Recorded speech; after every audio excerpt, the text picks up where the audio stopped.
کہ उसे कह दो कि भाई रो क्यों रहा है, अल्लाह ताला तौबा कबूल करने को तैयार है, चलो उठो आदम अलैहिस्सलाम की कब्र को सजदा कर दो जाके। इसलिए रांधे गए थे ना। नूह अलैहिस्सलाम बड़े खुश हुए, आए, मुबारक हो गई, अल्लाह ताला तो तैयार हो गया तौबा पूरे, उठो जल्दी करो। उठा कि आओ कब्र को सजदा कर दो, बस ठीक है। 2-4 कदम साथ चला तो फिर उधर उधर भागे। भाई क्या बात क्या है? उसने कहा जी बात यह है कि सजदा करना मुश्किल नहीं, लेकिन शरीकों के ताने नहीं सुने जाएंगे। जिब्रील कहेगा अच्छा अब याद आ गया सजदा करना, उस किया नहीं था। यानी बिदती और ये गुमराह भी यही कहा करते हैं ना कि बिदत तो हमें पता है बुरी है, लेकिन शरीकों के ताने जो है ना, नाक कट जाती है, अपना नाक बचाने के लिए कहते हम ये सारी बिदात करते हैं, पता हमें भी ये है कि ये बातें सही नहीं है, और जनाब चला गया। अल्लाह ताला ने फरमाया क्यों नूह? कि या अल्लाह तू ही जानता है दिलों के राज। तो ये कम वक्त देखो कितना सस्ता सौदा था कि सब कुछ माफ हो जाता, तौबा कबूल हो जाती, लेकिन वो इस बात पर आया नहीं। तो बहरहाल मैं अर्ज यही कर रहा हूं कि अच्छी बातों में तकलीद अच्छी है और बुरी बातों में तकलीद बुरी है। जो अल्लाह का रास्ता बताए उसकी तकलीद का हुक्म है, जो अल्लाह के रास्ते से हटाए उसकी तकलीद हराम है। तो इतनी वाज़ेह बात। अब इत्तिबा में देखो चारों दर्जे आ गए ना। हम अल्लाह की इत्तिबा भी करते हैं, रसूल की इत्तिबा भी करते हैं, और अपने आप को अहले सुन्नत कहलाते हैं। इजमा को भी मानते हैं, अपने आप को वल जमात कहलाते हैं। मुजतहिद की इत्तिबा भी करते हैं, अपने आप को हनफी कहलाते हैं। तो हमारे नाम में चारों इत्तिबाएं जमा हो गई ना। इसी तरह इताअत का लफ्ज है, या अय्युहल्लज़ीना आमनू अतीउल्लाह, अल्लाह की इताअत करो, व अतीउर रसूल, रसूल की इताअत करो। अल्लाह की इताअत कुरान को मानना है ना, रसूल की इताअत सुन्नत की ताबेदारी है। व उलिल अम्र मिनकुम, और उलिल अम्र की ताबेदारी इताअत करो। उलिल अम्र कौन है? अगले रुकू में खुद कुरान में आ गया अल्लज़ीना यस्तंबितूनहु मिनहु, कि जो इस्तिंबात कर सकते हैं, इज्तिहाद कर सकते हैं, वो उलिल अम्र है, उनकी ताबेदारी करनी है।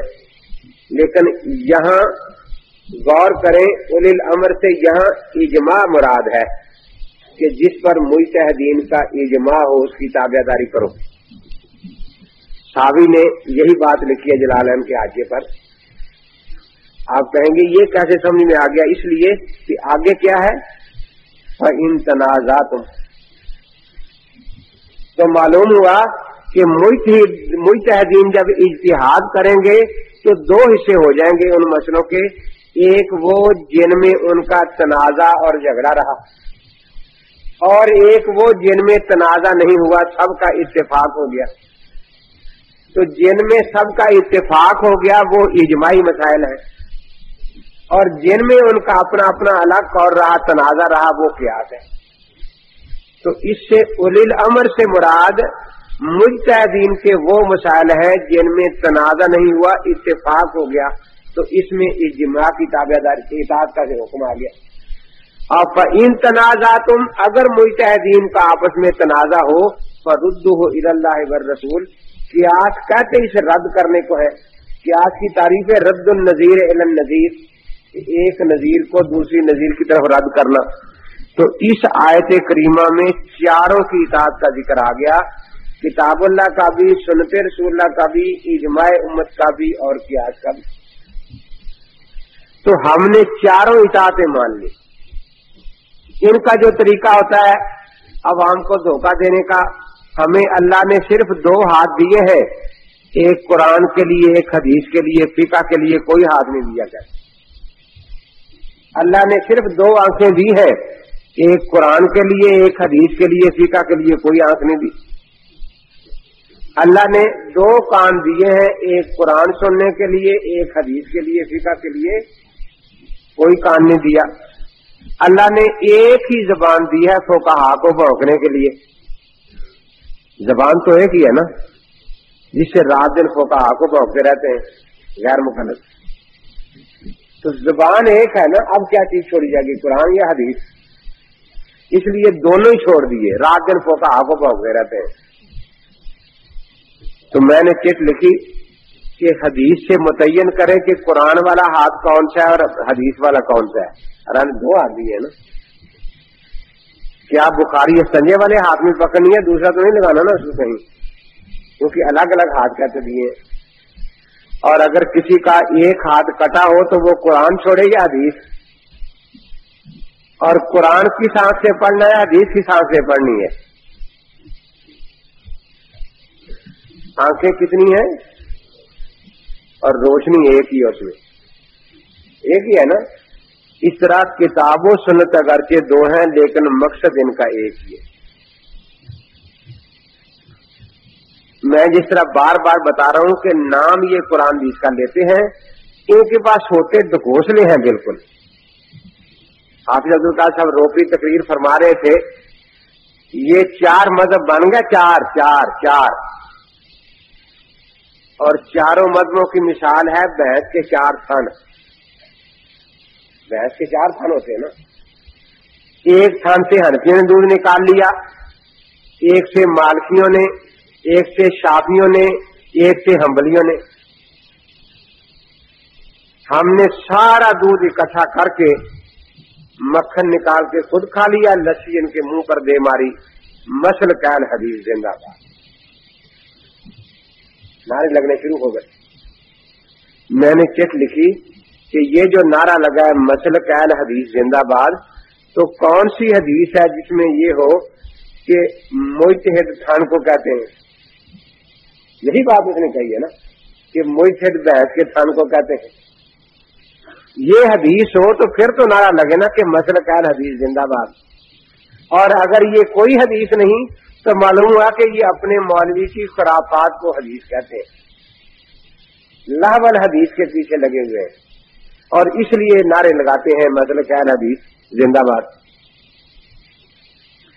اب میں حدیث پوچھتا ہوں کہ کس حدیث میں ہے کہ مجتہد کا معنی بحث کا تھن ہوتا ہے؟ کہاں سے دکھائے بیچارے. پھر میں نے تقریر کی, میں نے کہا دیکھو اللہ تعالیٰ نے ان سے عقل ویسی چھین لی ہے.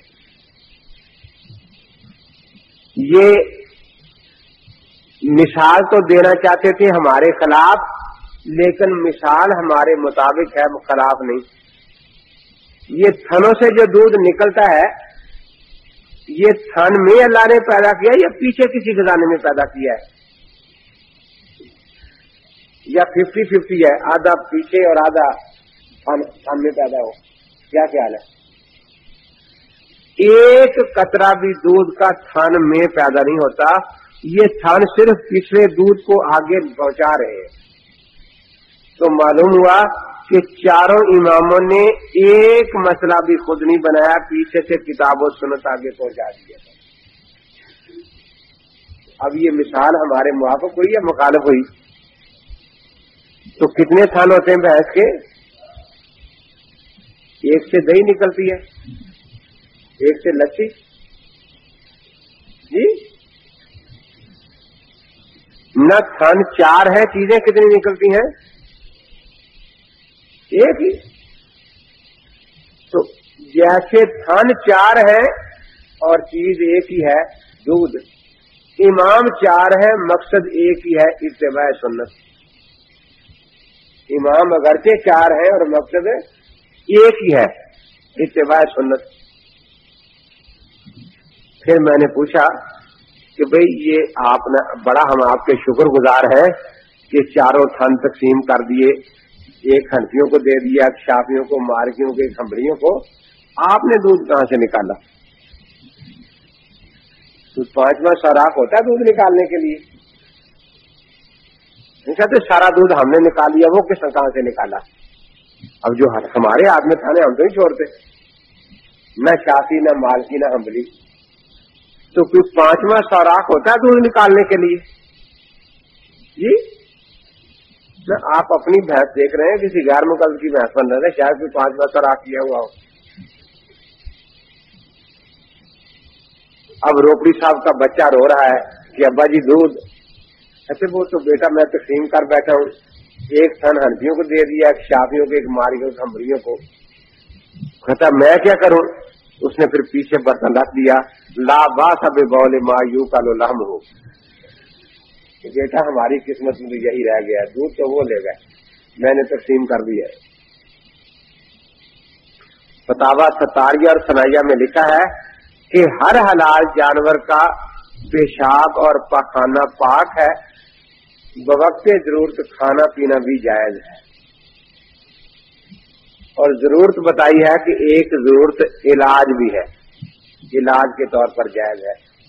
मसलन हनफी बीमार होगा तो मजून फलासफा खाएगा, गैर मुकल्लफ बीमार होगा तो गाय का गोबर खाएगा, क्योंकि बीमारी में उधर है ना। हनफी बीमार हो गया बेचारा एस्प्रो की गोली खाएगा, गैर मुकल्लफ बीमार हो गया तो बकरी की मेंगनियां चबाएगा, क्योंकि वक्त जरूरत इनका खाना पीना जायज है। तो रोपड़ी साहब तो खैर अपने बच्चे को पेशाब दे के खुश हो गए। अब एहसान ले जहीर आ गया, ये परेशान है कि दूध मुकल्लिद ले गए और पेशाब रोपड़ी साहब ले गए, हम क्या करें? अब वहां तो कुछ नहीं बचा ना। तो देखा यूं नीचे भैंस की तरफ, कितने थन होते हैं? 4। मुशरिक है कहते, ये भैंस मुशरिक है ना, 4 थन है। उस सामने भैंसा खड़ा था मुआहिद, तो जल्दी से प्याली उसके नीचे कर दी कि हर इंसान और जानवर की मनी बिल इत्तेफाक पाक है, अलबत्ता खाने में 2 कौल है। तो अब वहां वो मुहद के पास चला गया, वहां से प्याली भाग ली उसने। तो फिका मोहम्मदिया सफा 47 जिल्द अव्वल पर यही लिखा है कि हर इंसान और जानवर की मनी पाक है, अलबत्ता खाने में 2 कौल है। एक कौल में खाना जायज है, तो याद रखें हवाला उतना ही देना चाहिए जितना हो, अपनी तरफ से कुछ नहीं कहना चाहिए। इसलिए हम उतना ही हवाला देते हैं। अगली बात कि वो कुल्फी जमा के खाते हैं या कस्टर्ड बना के, ये उनका काम है, हमें इसमें कोई दखल नहीं। वो नमक मिर्च मिलाते हैं या शक्कर मिलाकर खा लेते हैं, तो ये उनका टेस्ट और जायका है, हमें इसमें कोई दखल है। हम तो सिर्फ इतना ही हवाला बताएंगे जितना है, इससे ज्यादा बाकी आगे उनका अपना शौक है कि वो कुल्फियां बना लें या कस्टर्ड जमा लें, शक्कर मिला लें या नमक मिर्च मिला लें, ये उनकी अपनी मर्जी है। तो उनकी मर्जी में हम दखल देने के लिए बिल्कुल तैयार नहीं है।